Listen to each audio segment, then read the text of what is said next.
नमस्कार दोस्तों, प्रतियोगिता दर्पण में आपका स्वागत है। मैं हूं प्रशांत। आज हम डिस्कस करने जा रहे हैं कार्बन क्रेडिट ट्रेडिंग स्कीम। सबसे पहले न्यूज़ देख लेते हैं। पार्लियामेंट पास एनर्जी कंजर्वेशन अमेंडमेंट बिल 2022। इसका बहुत इंपॉर्टेंट प्रोविजन है कार्बन ट्रेडिंग स्कीम, जो कि सेंट्रल गवर्नमेंट सेट कर सकती है in consultation with bureau of energy efficiency यानी कि BEE। अब कार्बन ट्रेडिंग बेसिकली होता क्या है?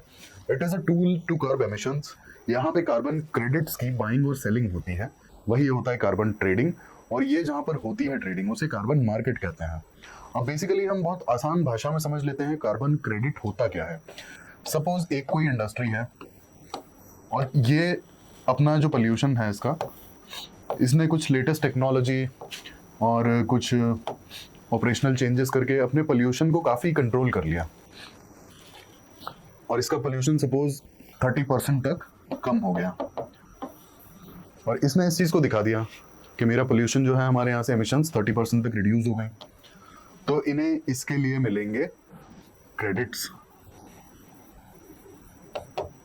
इन्हें कार्बन क्रेडिट्स इस चीज़ के लिए मिलेंगे, ठीक है, क्योंकि इन्होंने अपनी एमिशन को कंट्रोल किया है। अब वहीं पे एक दूसरी इंडस्ट्री ले लेते हैं हम, जिसे पोल्यूशन कर्ब करने के लिए कहा तो गया, लेकिन ये कर नहीं पाए। अब कंप्लायंस नाम की भी कोई चीज़ होती है, लॉस को इन्हें फॉलो तो करना पड़ेगा। क्लाइमेट चेंज का इतना बड़ा इशू है तो इन्हें एमिशन की तरफ ध्यान तो देना पड़ेगा। अब ये क्या करेंगे, ये इस क्रेडिट को खरीद लेंगे।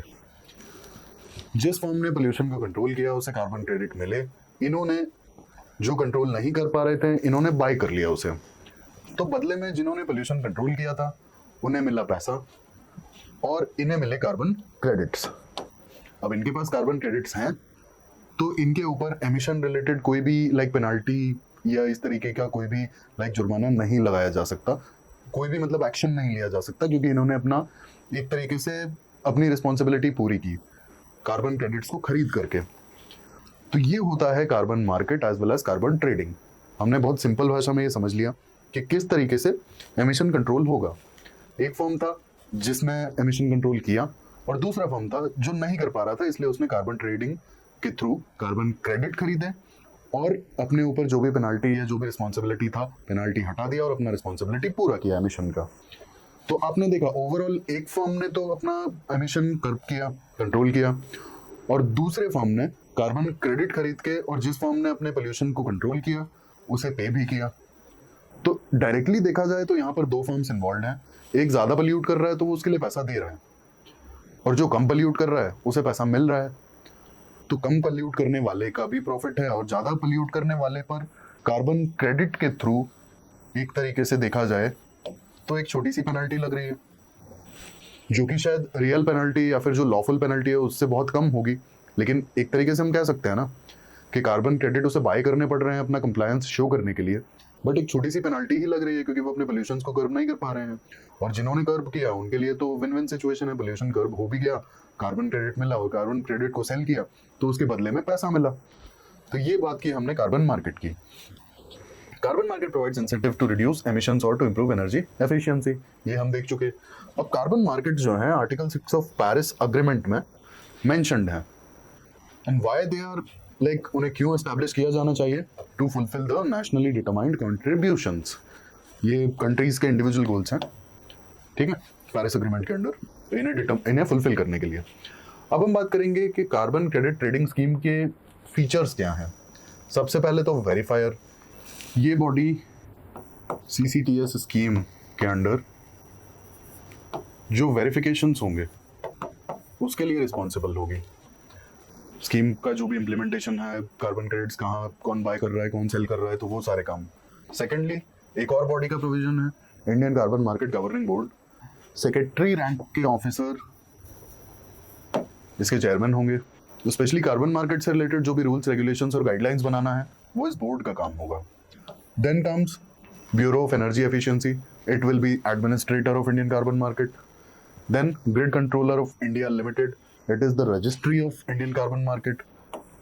रजिस्ट्री एज इन सारे रिकॉर्ड्स भी होंगे। हमने जैसे दो फर्म्स एग्जांपल के तौर पे देखी थी, एक फर्म ए जिसने पोल्यूशन को कम किया, एक फर्म बी जिसने पोल्यूशन कम नहीं किया, इसलिए कार्बन क्रेडिट्स बाय किए।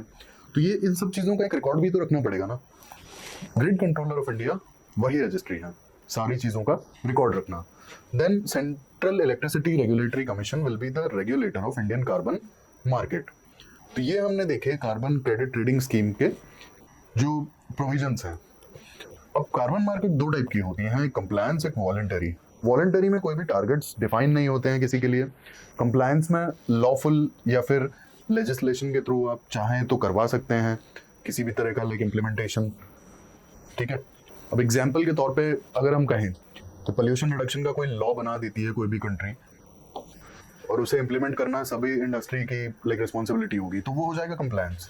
एक होगा वॉलंटरी बेसिस पे, फॉर एग्जांपल इंडिया, तो CSR इनिशिएटिव के तहत कोई भी ऑर्गेनाइजेशन, कोई भी इंडस्ट्री पोल्यूशन रिडक्शन के लिए छोटी छोटी स्टेप्स लेती है, तो वो हो जाएगा वॉलंटरी। यहाँ पे कोई टारगेट्स डिफाइंड नहीं है और किसी तरह की कोई मतलब लीगल ऑब्लिगेशन नहीं है। अब हम बात कर लेते हैं एनर्जी कंजर्वेशन अमेंडमेंट बिल के बारे में। इसके क्या क्या प्रोविजंस हैं हम ये देख लेते हैं। It is having establishment of carbon markets provisions. Then non fossil fuel sources के बारे में बात करता है कि जैसे फॉर एग्जांपल हाइड्रोजन फ्यूल को कैसे यूज करना है या फिर अदर रिन्यूएबल एनर्जी सोर्सेज के बारे में। रेसिडेंशियल बिल्डिंग्स के बारे में बात करता है, energy conservation building code, large buildings जो हैं किस तरीके से उन्हें और ज़्यादा एनर्जी एफिशिएंट बनाया जा सकता है। अधिकतर चीज़ें बिल्डिंग कोड में है जिन्हें अगर फॉलो किया जाए तो बिल्डिंग की, किसी भी बिल्डिंग की एनर्जी एफिशिएंसी को बढ़ाया जा सकता है। फिर पेनल्टी प्रोविजंस भी हैं यहाँ पे। नॉन कंप्लायंस अगर किसी भी तरह का होता है जहाँ, और अगर फॉर एग्जांपल अगर आप देखेंगे, अब बहुत छोटा सा एग्जांपल दे रहा हूँ बट ये इसे आपको समझना होगा कि इस तरीके के ही एग्जांपल से काम होगा। BS3 से BS6 व्हीकल्स के एमिशन नॉर्म्स तो हमने डिफाइन कर दिए, बट अब जो BS2 और BS3 वाले जो व्हीकल्स हैं जो एक सर्टेन एज से पुराने हैं वो रोड पर नहीं आएंगे, और आएंगे बिना NOC के आएंगे तो फाइन लगेगा। That's how penalty provisions work. Penalty provision towards more efficient fuels, renewable energy, और ये सारे प्रोविजंस को फॉलो करवाया जा सकता है पेनल्टी प्रोविजन से। Then governing council of members, state electricity regulatory commission के बारे में भी कुछ चेंजेस हैं। तो वे फॉरवर्ड की अगर हम बात करें तो NDC हो सकता है, कार्बन मार्केट्स में ट्रांसपेरेंसी हो सकता है, जैसे फॉर एग्जांपल आपको बताया था रजिस्ट्री का जो केस था। अब अगर ये रिकॉर्ड ही नहीं रहेगा कि किसने एमिशंस कर्व किए और किसके एमिशंस अभी तक कर्व नहीं हुए तो ट्रांसपेरेंसी कैसे आएगा, पहली बात। दूसरी बात, अगर कोई रिपोर्टिंग ही नहीं होगी, किसी भी तरह की रिपोर्टिंग नहीं होगी तो कैसे ट्रांसपेरेंसी आएगा कि कौन सा फर्म पोल्यूशन कर्व करना चाहता है या कौन सा फर्म पोल्यूशन कर्व नहीं कर पा रहा है, या किसने ऑलरेडी कर लिया है, या गवर्नमेंट के जो रूल्स हैं कौन सा फर्म फॉलो कर रहा है कौन नहीं कर रहा है। तो ट्रांसपेरेंसी इस मार्केट में बहुत ज़्यादा ज़रूरी है। अब ट्रांसपेरेंसी के लिए लाइक एडमिनिस्ट्रेशन को भी और एज इन जो रिस्पॉन्सिबल डिपार्टमेंट्स हैं उन्हें भी काफ़ी काम करना पड़ेगा, आए दिन असेसमेंट करने होंगे, तभी ये चीज़ पॉसिबल है। क्योंकि इम्प्लीमेंटेशन और enforcement that is the real task. Laws बना दिए जाते हैं लेकिन उन्हें अगर फॉलो ना किया जाए, प्रॉपर इंप्लीमेंट ना किया जाए, प्रॉपर रिपोर्टिंग ना हो तो फिर उन लॉज का कोई मतलब भी नहीं है, उन स्कीम्स का कोई मतलब नहीं है। देन नेशनली डिटरमाइंड कॉन्ट्रीब्यूशंस, अगर हम इसकी बात करें, इसमें अगर हम अपने कार्बन मार्केट्स को बहुत स्ट्रॉन्ग इस्टेब्लिश करना चाहें, अपनी इंडस्ट्रीज को बहुत एफिशिएंट बनाना चाहें, तो हम इनफैक्ट कार्बन क्रेडिट्स को इंटरनेशनल मार्केट में भी हम सेल कर सकते हैं, बशर्ते उसके लिए हमारी सारी इंडस्ट्रीज और फर्म्स बहुत ही एफिशिएंट होनी चाहिए और उन्हें पोल्यूशन लेवल्स को कर्व कर लेना चाहिए। तो ये एक वे फॉरवर्ड हो सकता है इसका।